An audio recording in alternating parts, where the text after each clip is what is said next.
pape François dit souvent qu'un des points de la France, c'est sa créativité et sa spiritualité.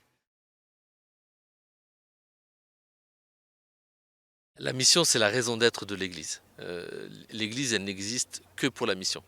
Donc elle est envoyée par le Christ pour annoncer la bonne nouvelle. Et donc c'est important que ce sujet revienne à la première place dans nos travaux.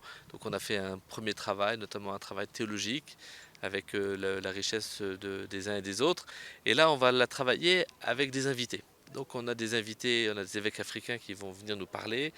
Nous avons les trois grands mouvements scouts qui ensemble aussi vont nous parler de la mission. On va écouter nos frères d'autres confessions, orthodoxes, protestants, nous partager aussi leur conception de la mission.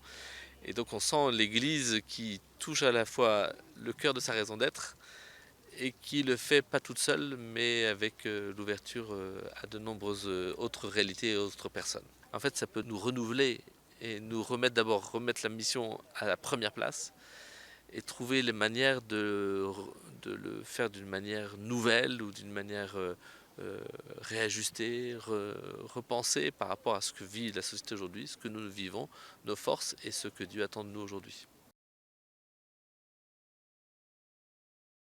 Aucune église locale existe toute seule. Elle n'existe que en lien avec les autres églises. Ce que vit l'église en Ukraine, qui est une église aujourd'hui blessée avec cette violence de la guerre avec la Russie, ce que vit l'église dans les différents pays d'Afrique, ce que vit l'église partout dans le monde ne nous est pas indifférent. Et on est des frères et des sœurs qui avançons ensemble. Donc pour renforcer, pour éclairer, pour redonner une force nouvelle à ce que vit l'Église en France, elle a besoin aussi de vivre cette fraternité et de sentir la dimension de l'Église tout entière, donc de l'Église sur tous les continents.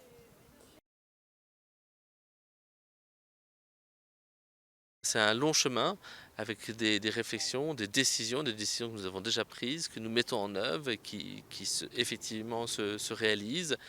Le sujet d'abord est toujours présent, mais nous travaillons sur d'autres aspects, notamment cette fois-ci, que nous avons déjà commencé à travailler, c'est la manière d'accompagner, d'accueillir, de donner une réponse aux personnes qui ont été victimes alors qu'elles étaient majeures. Et donc quel dispositif, qu'est-ce qu'on propose et comment on le met en œuvre. Donc on va travailler ça, c'est un des sujets importants de cette session de l'Assemblée plénière.